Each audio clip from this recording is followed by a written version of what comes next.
How are things there in Birmingham? They're great. We have kids are working hard, coaches are grinding, and today we have a massive 7-on-7 big man um, camp going on. So we got tons of people on campus, which is always a good thing. Chad and I have been discussing. We had Eddie George in from the TSU stance. He's facing the same things where he can develop a player, and then a player may transfer up and out of the program. We discussed your comments with On Three, and I call it refreshing, a refreshing take on the portal.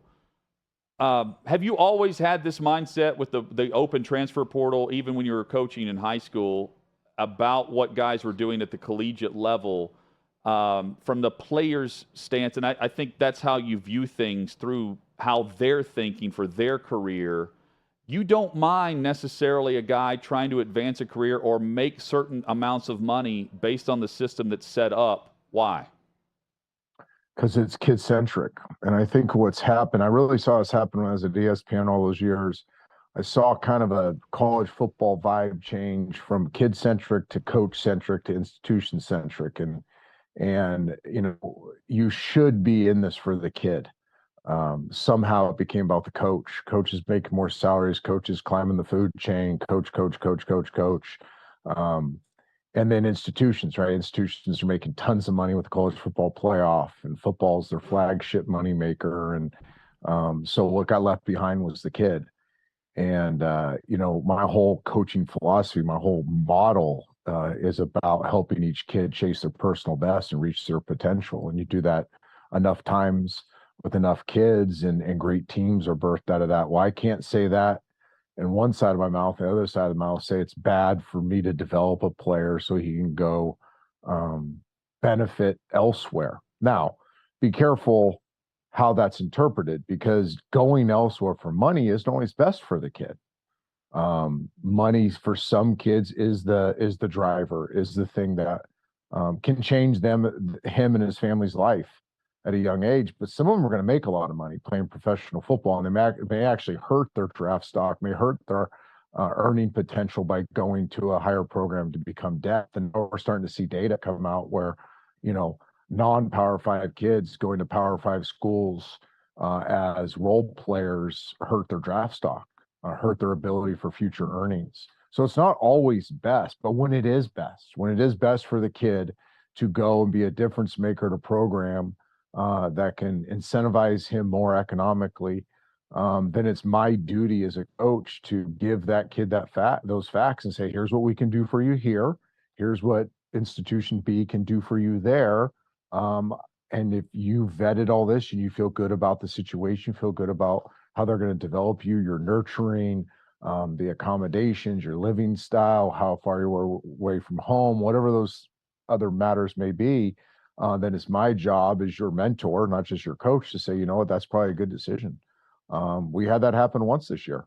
It's really the only one that happened to us, but we really feel that kid made a decision. It's probably best for him. It's not best for us, but it's best for him. And I have to support him, and I'm still checking in on him, making sure he's happy and fulfilled and finds purpose in his new opportunity.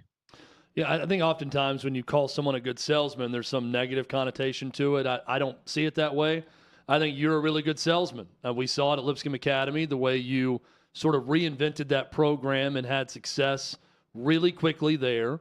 How is the sales pitch going right now at UAB? What are you selling within that program, and what has the response been when you're talking about a kid-centric approach to bringing players to Birmingham?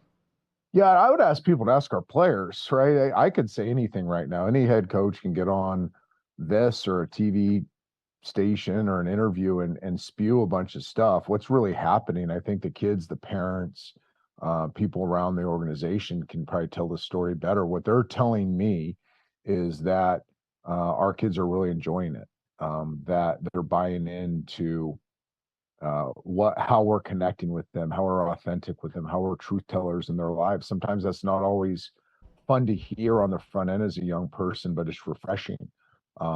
They appreciate the honesty. They appreciate the transparency as us as coaches, me individually. I've told them my story. I've told them my why.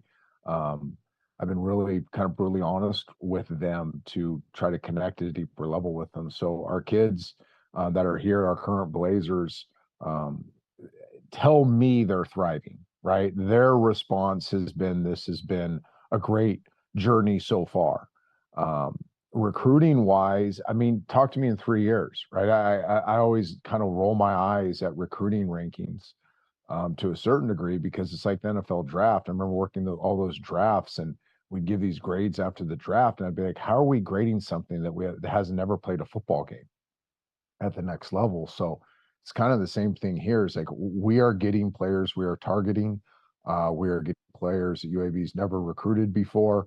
We're also finding a lot of players that maybe others don't find value in, but we really think have high ceiling potential, and we're really excited. And I think what they would tell you, use the word sales. What I tell families, and what I've told kids sitting as I sit right in this exact chair and look across the table is, hey, if you don't think I'm for real, if you think this is salesmanship, if you think this isn't authentic, if you go down to our locker room and ask a player and they say something negative about me, how I treat them, if you think any of this is baloney, please don't come here. Because at the end of the day, you'll end up in the portal, and you'll be going somewhere else, and you'll waste an opportunity of life. But if you feel connected with, and if you feel like I'm real, and if you feel like the energy in this building isn't manufactured, that this is authentic. If you watch, a workout or a practice or whatever it is that they're observing on an OV here or an unofficial visit, if you think that is something that touches your heart and touches your soul and makes you better, then this is probably the place for you. And I've lost kids. I've lost some really talented kids because they were in it for different reasons than I wanted them to be in it for. But we think we found some really, really great future Blazers that will play football for a long time because they're, as we call them, ODs, our dudes. They're built like we are, and they have the same motivation as we have.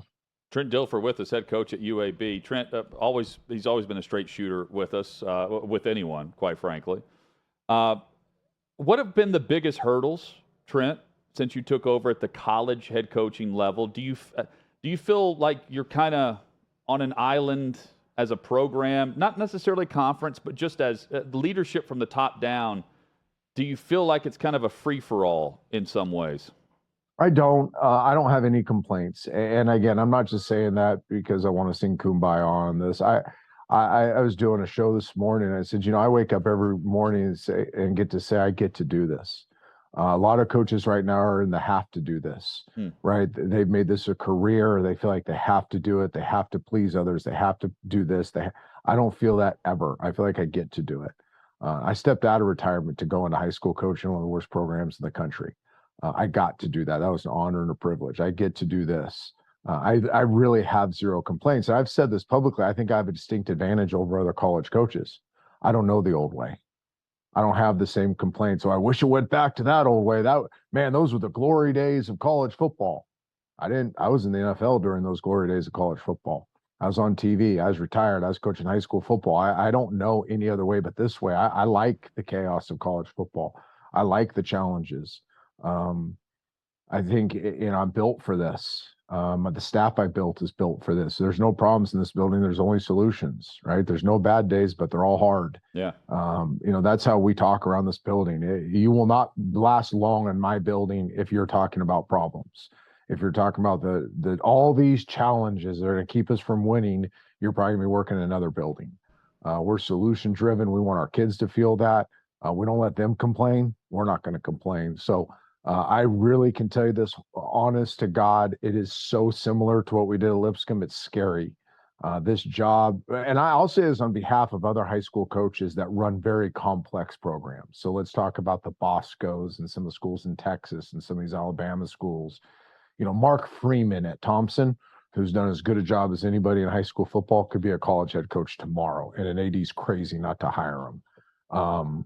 Negretti at Bosco in Southern California could be a college head coach tomorrow, and somebody would be crazy not to hire him because the job's actually harder at high school because you're dealing with the parental piece. Nothing I've faced here is not something I've been prepared for. Have there been things I've had to learn? Absolutely. I'm an ignoramus to a certain degree, right? Every day is a learning process, but nothing I'm not prepared to learn, nothing I can't figure out, nothing I haven't encountered as a professional football player, an analyst, a business owner, a builder of Elite 11.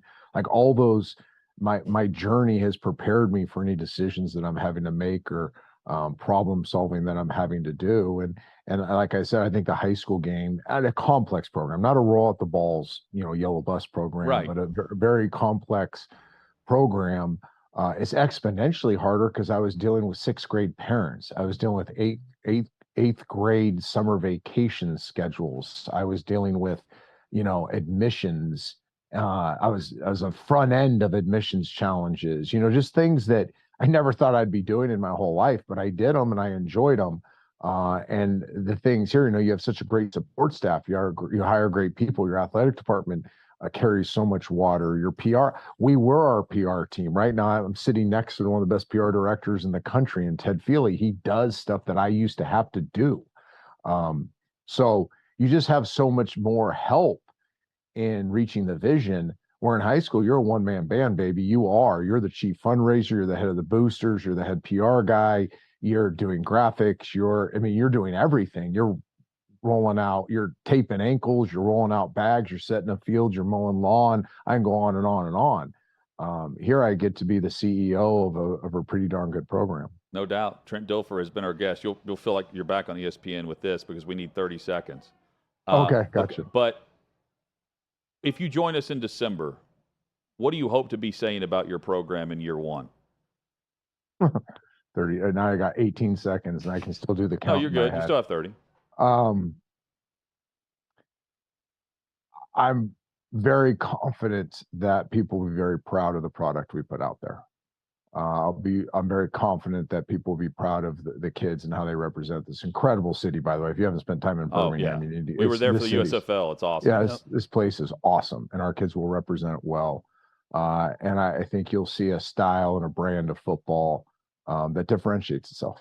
We're excited to watch it, man. It's a no-brainer to bring you on board based on what we saw firsthand here in Nashville. Congratulations on everything you've done, and I know you don't want to hear that because you want us to congratulate you on whatever you're about to do. But you're always welcome on the show, Trent. We've told you that in the past. Don't be a stranger. Thanks for doing this. Let's do it again. Hey, I'll do it anytime you guys want. Hit that up, and I'm in. You got it. There's Coach Trent Dilfer.